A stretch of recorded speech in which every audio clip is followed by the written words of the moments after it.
Hey, it's the podcast guy. Sutton United Talk Time on podcast. It's the Sutton Podcast. And there it is!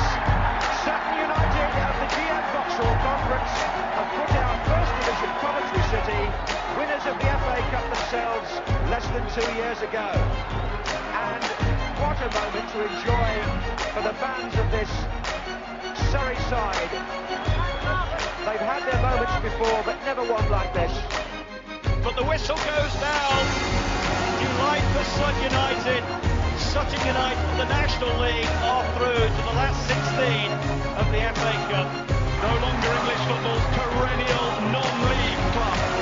A 123-year crescendo reaches a new peak for Sutton United, who are promoted to the Football League for the first time.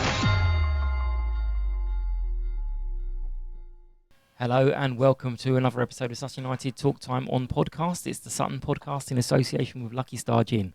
I'm Mike and I'm your host. Joining me today is Neil. A very welcome return to you, Neil. And if you're a new listener, you're very, very welcome. And if you're a regular listener, thank you as always. Talking of listeners, I was in hospitality yesterday. I paid for it. It wasn't a freebie. And on our table was the CEO of Altrincham. And I went to just big up young Erin, who's given me some content over the last, couple of years, I think.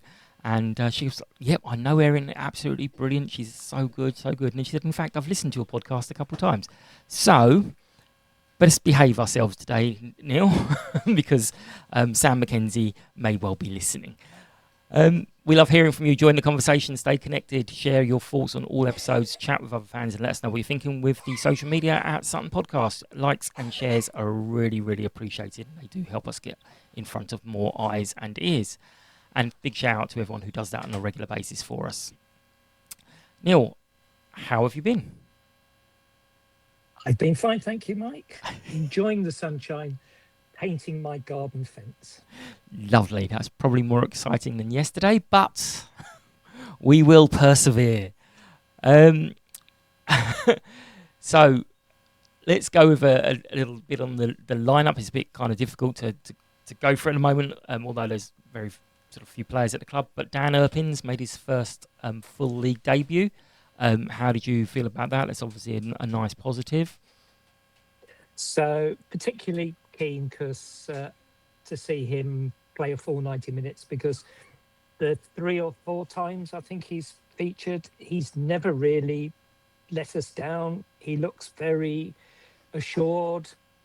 He's got his long throw. Mm-hmm. Could be another Jack Taylor. Absolutely. Another off the assembly line almost. And it's, again, I think he's 17. So it's mad. I've said it quite a lot throughout the season. So we've got Junior 18, possibly coming up 19. I don't know when his actual birthday is. Charlie Bell, who I think is only just 18. And then Dan Urpens, who's 17. And they're quite significant players for us at the moment, which is absolutely insane. But the first half, how were you... I mean, first half was great. Let's be honest. A debut... Well, first goal for Junior. First of all, talk us through that. That looked like a very spectacular goal. The wrong end for us, but good goal nonetheless. I couldn't actually see us scoring, but I'd said to those standing around me, we're going to need them to make a mistake. And it was a sort of Sutton-esque type mistake between their keeper and their centre-back. And it fell to Francis, and probably 8 times out of 10 it goes into Rosie, but he caught it beautifully, so it was very well taken. And I'm pleased for him because he has completely run his socks off in an unfamiliar position, almost as a lone striker, since he came to us. So he deserved that for all his efforts. So I was really pleased with that. He took it well. Yeah, I'm sure we'll talk about Aggie's interview a bit more, but there was, I think he said it was the most difficult chance he's had since coming in. The easiest chance. He's had more difficult chances that he's missed. But it felt positive. Whilst we weren't making a huge amount of chances, we felt, to me, looked comfortable, in control. Were you at the first half or half time, were you feeling that, oh, you know what, we could do this here, or did you feel like something's going to happen? Altrincham didn't really look as if they were going to pose a threat. So equally thinking we were only going to get a goal if they made a mistake. Ditto, I thought they were going to get a goal if we made a mistake. Now, did you use the word if, or did you use the word when? I did actually say if, I think. Even though I had predicted that we would lose, because that seems to be, when I predict we're going to lose, we draw or win. When I predict we're going to win, we lose. Yeah. So that's psychology. The players don't know what you predict. You're aware of that. Yeah, but the gods are what they do. So I'm terribly superstitious, Mike. I'm like you. Cross the road by this lamppost. Oh, I changed it yesterday. I thought it hasn't been working, so I went earlier, and it still didn't work. Okay. Yes. So 2 goals very, very quickly. Just all right. We'll take some positives here. I mean, I did put it out there who the danger man was, and one of them was mentioned as Olly Crankshaw, and he scored twice. But I mean, how did you feel about the goals? Were you frustrated? Have you seen them back? Were they easily avoidable? You should never concede a goal from a free kick that goes through the wall, and it went through the wall. It went between Pruti and Bez. No, So I don't think it split them down. It split them down the middle. I think it went as it was alluded to. I think Simps had turned, and it went kind of where Simps was standing. I thought it was Prutz in the middle of the wall, number No. 14. Well, I'm sure it was. I'll have another Simps look. wasn't it? but- Simps was not in the wall. Oh. Yeah, I'm sure when I looked, and it was Pruti. So Pruti turns, looks at Chris Haig, as much to say, "Are we in the right place?" Then turns round, and then the ball gets blasted right down the middle between 14 and 39, which is Okay, maybe I've watched it. Prutz and Bez. Um, I'm sure that's right. And I know I'm old and the eyesight's failing, but that's what I thought. Okay. I think it was like 3-4 minutes when they got their tails up, and we just. Is it fragility? What is it why we're conceding goals very quickly in quick succession? I mean, we had this last season as well with completely different players. Why are we conceding these goals so quickly, one after the other? I think it's the heads drop, and it just takes them a while to get back in their heads that get back to doing the things that they've been told to do. So I think it's at that early in the game, it's not going to be a physical thing. They are fit. I don't think it's a tired, we haven't trained, that sort of thing. I think it's a mental fragility, a culmination of the season. Oh, we've got ahead, we've let in a goal, we're probably going to let another one in. So it's almost a self-fulfilling prophecy. I think they've got that in their heads. But I mean, and then we go and let another goal in. Yeah. Straight away, due to poor disorganisation. And Altrincham were on and up. They changed their shape. mhm. We hadn't adapted our game plan to their change in shape, because I think they brought on 3 substitutes all at once. Yeah. So again, that's probably the youth not having that ability to adapt to a change in what's in front of you. But is that where we need to use the Peter Kay Avett and just when the ball comes anywhere near anyone, especially when we've just conceded, just get it out, go away from our goal for a little while until we settle down? But the second goal didn't come from that. It was from our attacking play. Simps did a back heel, which would have been, had it come off, would have been somebody rushing towards the box. They broke very quickly down our left-hand side, ball across, and it was Pruti not marking the man, marking the space, which was what happened in the Aggie interview, though he didn't name him. And that's where they scored the goal. And we've been caught by that quick counter attacking goal multiple times down either side. So Yeah. in the past, and this time it was down our right. Yeah, no, I didn't mean that the goal came from playing it out. It's just like if you for 5-6 minutes you just, or not even that long, just boot the ball out, get your time to settle. Maybe the keeper goes and has one of the magic injuries that go down, just until you can then readjust to those substitutes and so on. I know everyone hates the keeper going down, but it is something that happens. Yeah, possibly, but you know. Yeah, hindsight. I suppose hindsight's wonderful.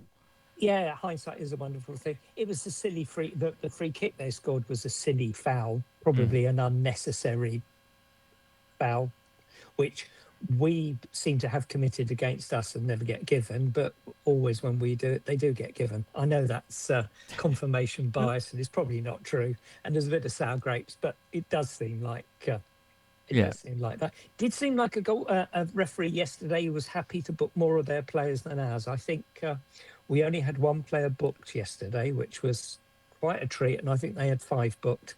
Yeah. And possibly their manager or one of their assistants. Yeah, on that incident, one of their players got booked for dissent, but a video has emerged that they may have had a point about the foul they were claiming for. That was a red card and a sending. Yeah. And it was a penalty because it happened in the box. It was not even one you could turn around and go, he turned and accidentally clashed into him. It was a definite movement towards the player with the elbow, which is not what we do. Don't like that at all. But yeah, it seemed, I think their player got booked for dissent on that, because that's what their fans are saying is, oh look, this player got booked for dissent, and so did our manager at the point of this where it should clearly have been a foul. How was this happening? I mean, the danger men were called. Erin did flag up Jimmy Knowles and Olly Crankshaw, and Crankshaw got both. Is it? I mean, you know what's coming, but is it? How do we stop it? I mean, if you know where the danger's coming from, surely there's got to be some kind of in place, or is it just a case of sometimes you just can't stop the inevitable? If the management get the team set up right, then in theory that should negate the threat. If you've got the players or the setup to do it, but sometimes very good players are very good, so it doesn't matter what you do, they're going to come up with something really, really good. Or the management have got the plan, but the players don't implement it. Yeah. I'm not sure if this can be classed as a positive, but Andy Jackson said in the Facebook group, how can anyone say watching Sutton is boring? The creativity we show in losing games from winning positions is nothing short of legendary at this point. Funny, but accurate. Would you agree? It is, yeah. Our ability to shoot ourselves in the foot is becoming phenomenal. I mean, it's the last 2 seasons. Well, actually, I'd say it started in our last EFL season, because that was when the beginnings of it started, because there were 1 or 2 games that got away from us that we lost to last minute bits of stupidity. I think it goes back a little bit further than that, to the second half of the second season. But we have had 2 different managers since, loads of different players. How can we be making the same mistakes as a club? It's almost impossible. There's no one left from those periods. Yeah, it's not the club. I think it's the players that you managed to recruit. All right, fair enough. Okay. Recruit the right players, hopefully it won't happen. Yeah. So, I mean, there's not much more to say about the match, to be fair. I mean, you could almost listen to any of our losses recently, and you could piece together a fairly decent podcast with the match without actually talking about Altrincham. But we did have the player awards, the post-match awards last night. Can't remember, were you at that one, or I was Yes, walking, I was was. wandering around. So, how did you do you agree with all of those? I mean, we had Jake Taylor, who joined us in November, getting Player of the Year. Yeah, I'm glad he got something because I think he has. I thought Jake might get the player's player. Mm-hmm. I thought Charlie might be the young player, even though he's only part of the season. And I thought Simps would get player. So in effect, everybody got something that I thought, but the Charlie. different award. And Charlie and Junior, I would have given it to Charlie rather than Junior. Really? I mean, Junior's played 41 games he's played this season, which is a lot. And also he's missed a few for various reasons, Junior. Yes. Well, I think the reasons that Junior's missed a couple of matches, that should take away from a bit. Well, hang on, Especially Charlie's considering also that's the missed. same as- Yeah, exactly. Say the same as Charlie, yeah. So who has committed the greater crimes? So Jake was Player of the Year. Simps was Player of the Year, which is obviously the one voted by the players. Junior, young player. Goal of the season we had for Simps. I mean, That was the one I voted for. yeah, there was, A Gateshead double. They must Yeah, hate yeah, seeing him on the absolutely. clean sheet against him.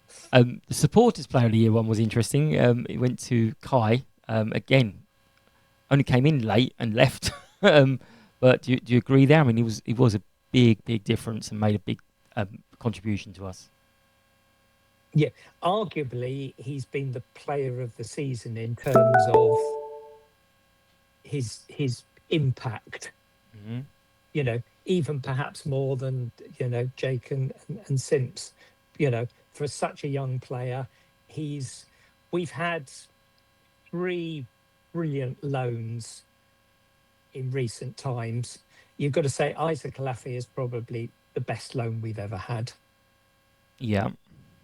Finley and Kai, and I would argue that Kai had more impact even than Finley. Okay. What about Charlie? The almost kept us up. Is it Charlie? I forgot his name. Yes. He went to Walsall in the end. Mm. Yeah. And I've had I've had a brain Yeah. blur, and I forgot his name. Yeah.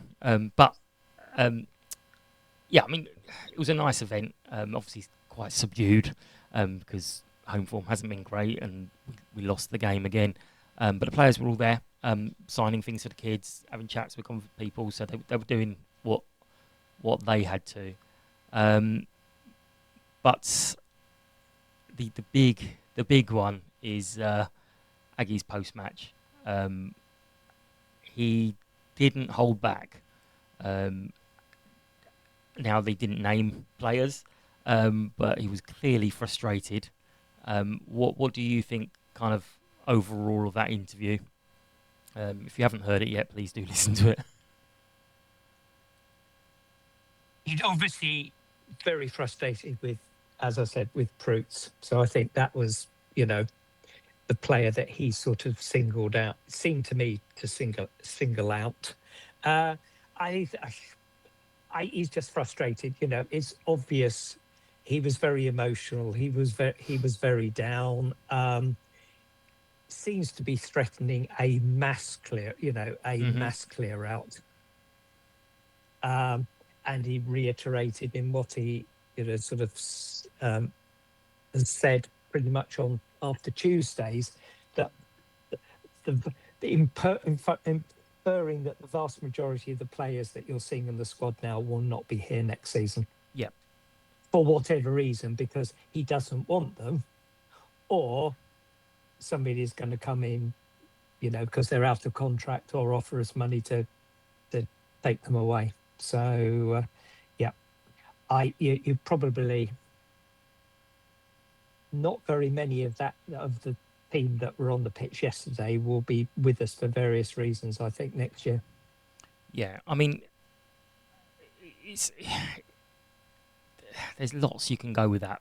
Sometimes when you hear these interviews, you're like, whoa, hang on a minute. Have you lost the dressing room? Where you're starting to have a pop at your players, but as you say, he's probably already decided on those players that are staying anyway. So does that matter? Does it show he cares and set standards? I mean, is there a downside to having a little bit of a frustrated rant? If you do it earlier in the season when there's something on the line, I don't think it works. I think now it can't do any harm. Yeah. And I think he's got to get it out there. Otherwise, if he bottles it up too much. Well, yeah. I mean, he did also mention, and I do feel he has a point, where the job he's had to do here, although he hasn't won anything, he obviously has a feeling over the standard of the players, because he straight away was talking about their fitness when he arrived. He was talking about the recruitment, and he's got a load of them out on loan. He said this is probably one of his biggest achievements, ignoring playoffs, title winnings, all the rest of it in his career. Had you thought about that prior? I mean, we've kind of limped to 17th, 18th, which again, being harsh. If you think about our last three managers, Matt Gray's target was to keep us in the National League, failed by getting us promoted. So, he kept us in the National League, but not in the way we expected. Successful failure. To the box. Yeah. Steve Morrison was brought in to get us out of was brought in to keep us in the Football League. Mm-hmm. And he almost got us across the line, and had a little bit of the alluded to, if things had gone our way or we hadn't shot ourselves in the foot, he would have done it. Yeah. Because we did, from a pretty hopeless position, we did take it to the last game of the season. So, he virtually did it. Sadly, I think the problem with Morrison is he had his ideas, but I don't think he was effectively he hadn't got the right players that could take on board what he wanted to do, and he couldn't get his message across. And he obviously lost the dressing room and lost the confidence of the board. Aggie came in, and his task was to keep us in the league. Mm-hmm. He's done it. It was a pretty hopeless position. Yeah.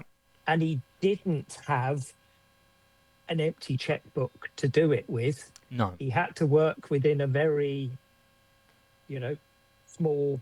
Well, he had to use his black book, his contacts, Soljack Taylor, so in effect, he didn't have an awful lot to work with. And largely what he brought in has worked. Not universally, but, Boyo, Jennings. Yeah. I mean, Jake, you talk about the key things have worked. Yeah. I mean, he said he didn't have much to work with. I think he probably had to get rid of a lot of those people out on loan to make some wiggle room in the budget. Because again, I know we're not big payers, but if we've got a big squad, that all adds up. So again, I don't know anyone's actual wage or anything, but that's going to all add up with some of those players. But on the context of the interview, who do you think that message was for?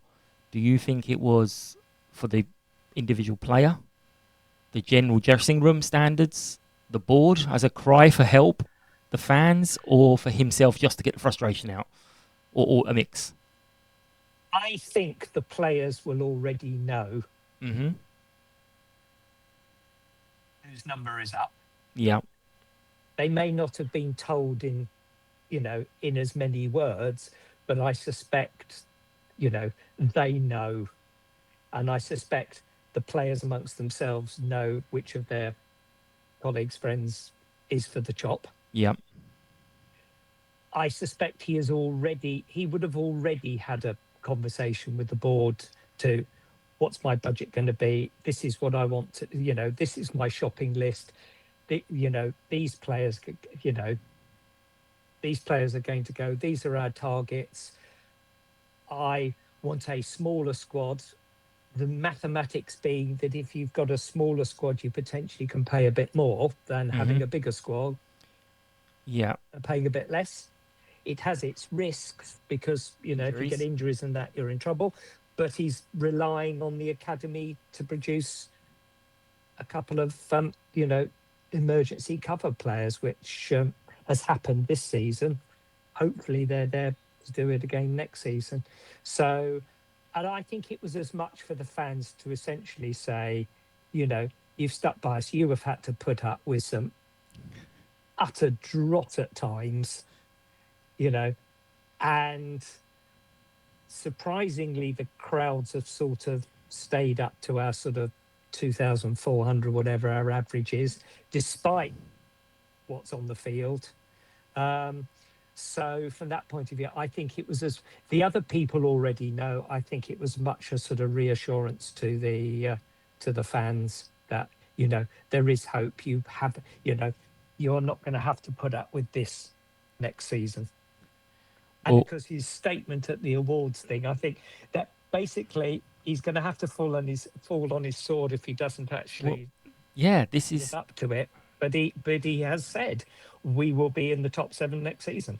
yeah. I mean, I was going to move on to is because maybe naively he when he arrived he was like, right, I've had success everywhere. We're going to get into the playoffs. He even told Claire that he can come into the office and cry if that doesn't happen. Then obviously he's come out. I mean, this is slightly different. Coming out and saying I want to win something, so Surrey Senior Cup I'm going to target.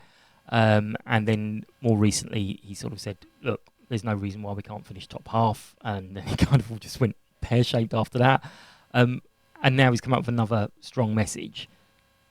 Do you think that's wise, or do you think he should have gone with the sort of we'll be better next season, or does he just not have the patience for let's slow build? Let's he just wants it now. I think he was doing what a lot of our lovely politicians do. They promise the earth, and they say what they think people want to hear. And then, of course, we vote for them and they don't necessarily deliver it. So, you know, I think it was I think it was folly really to say it, but I'm glad he said it because that's what I'm hoping for next season. So I think he's come up with what he's thinking the fans want to hear. Yeah. And I think it's what the board want to hear. So, No, absolutely. So from that point of view, it's a politician's type statement. But it hopefully won't come back and haunt him, because if we get off to a bad start next year, people might say, well, hang on, you told us this is definitely going to happen. Obviously, I hope not. I hope we won't get off to a bad start. We're going to turn this home form around, and Ring Lane will be a fortress. If I could say it properly, that would have been nice. So, on next season, we're not doing a season review yet. Just your thoughts here, but we've had the season we got, the last season in the EFL, ripped up the whole team, lots of new players.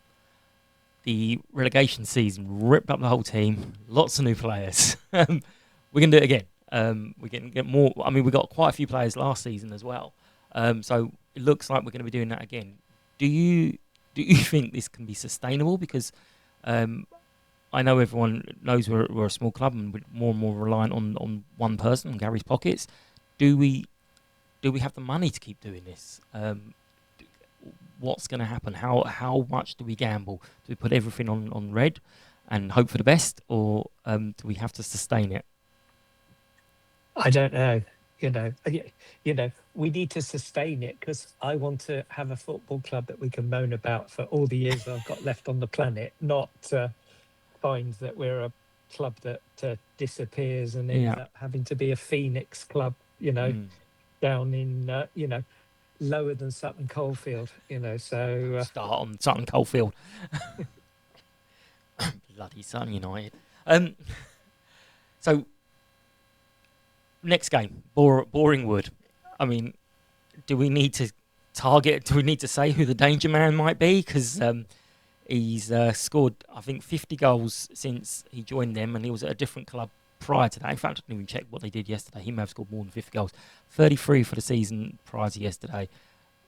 Our striker who didn't get a chance, Matt Rush. How do you see that game going? I don't even know, to be honest. I don't even know what they need from it. Do they need anything yet? But yeah, you tell me how you feel that game going. I think they're guaranteed to finish in the position that they're in, actually. So they may. They are indeed. They may rest table, everyone. So I think they may be a little bit foot off the gas. Yes, so they're foot off the gas. So they are going to finish fourth. So therefore, they'll be trying not to get injured. But the last time we played a team we thought would have their foot off the gas and try not to, we of course lost, wasn't it? Which was Grimsby. Grimsby, yes, Yeah. when just before their Man United game. So so I don't think we can read anything into that. If Matt Rush plays, he's guaranteed to score because, that is the law of sod. So I have exceedingly low expectations for the game. Yeah, I mean, I don't know how many will go, mostly because it's Boreham Wood and people have various sort of petty grudges against Boreham Wood, or not even petty, so a lot of grudges against Boreham Wood, and also there's nothing really for either team to play for. A bit of pride, as Aggie said, but I don't think any people go away don't feel pride because they've seen some outstanding performances. But how do you see it going? Do you think it's going to be a beach mode game, or do you think that rocket from Aggie is going to get a performance out of the players one last time? I think it will be a bit of a beach game. I think it potentially will be a draw. Yeah. I mean, a bit of a not much. I suspect most people won't go because they'll be watching York Rochdale on the on the zone. I mean, I'd like a win because that would put us on 50 points, and it'd be nice to tick that off to go, well, it might take us to the last game, but we got there. So yeah, I'd very much like a win. Right, the prediction league, I'm going to just quickly run through this. There's a bit of drama. Hasn't actually affected an awful lot, I will be honest. But Chalmers pointed out to me that he'd predicted a game as a correct result, and he only got 5 points, not the 7 points or the 8 points, whatever it is. And I'm like, hang on a minute, let me have a little look. And it turns out that since mid-December, the calculation wasn't working for the maximum points, which I don't know if anyone actually got an awful lot, but I've changed it now and readjusted.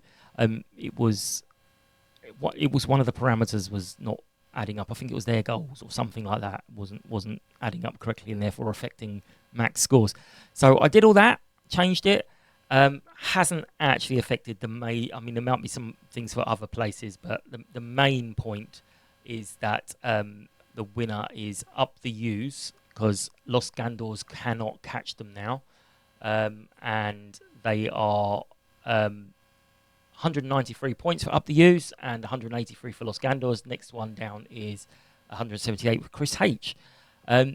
So I think it's still 7th. No, you're 6th, so you must be delighted that there was a change.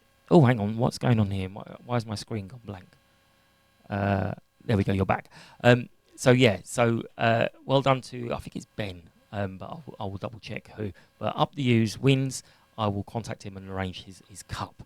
But next season, due to the ongoing, this is supposed to be very low admin, and I keep going, oh, for Christ's sake, I've now got to do 11 games in a go, is going to change. And I had a little chat with someone called Play Nimbus, and they do a fantasy football league, which again, you're like, oh, hang on a minute, that sounds a bit naff. But actually, it can be each week as a standalone. And what you do is we can concentrate on just Sutton games, and you pick 2 players from each side across the 4 positions: goalkeeper, defence, midfield, attack. You have to choose 2 from each side. So you'd have to have 4 players, 2 and 2, and then you can pick 1 more player as like the star player, or you can double up on one of your current players, and they get double points. And you get points for all sorts of different things: goals, assists, tackles. Then minus points for yellow cards, red cards, which is a bit dramatic for us. And you can see it, I believe, in-game in their app. So you can kind of see where you are and see how many points you got. And we can do it as each week a new team, or each week a new league. So if there's one game in the week, there's one game. If it's 2 games, it's the 2 games. And also you can do it over the whole season. And they have assured me there's 0 admin from my side. So it should make it more interesting. And people have a chance to win on a more regular basis than just, oh, that's it, I'm out of it now, and therefore stop playing. Because there is a drop-off. I even stopped doing my entries because I knew I wasn't going to get very far. So it should be a bit more fun, and hopefully going to get a chance to test it for the World Cup. So keep an eye out, and I'll let everyone know. So, Neil, we're looking forward to one more game and then a nice long summer. What are you hoping for from the summer? Are you hoping for early business, or do you not care whether it's early, just as long as we get the right people? As I'm going to desperately miss football because I'm that sad, I'd hope that there's something, a bit of news or something sort of every week just to sort of keep me just topped up. Of course, because they're not doing the pitch again this year, you won't have a chance to be checking on the pitch and seeing what's going on there. The camera grow. And comparing it with my lawn. Yeah, grass cam. That's sad, that. We want grass cam back, is what we want. Okay, we're going to wrap it up. It was a game that we didn't quite control it, but we were ahead. We had a good chance. It was a non-game once we took the lead, and we managed to lose in a 3-4 minute schedule. But you know what? The post-match interview probably tells us, as Neil has alluded to, a lot more about next season than this one. We may have to just bite our teeth and draw a line again and say, okay, we'll try again. We go again. But we are going to wrap up this episode. Thanks for everyone for listening, for your attention and your feedback. Please like, follow, share, give us the thumbs up on all socials. Don't forget to subscribe and give us a review if you want as well. As always, thank you to our sponsors, Lucky Star Gin. Big thank you to Neil. And thank you for listening. Hope you've enjoyed this episode of Sutton Podcast. Take care, and we will catch up soon. Bye-bye. United! United! United!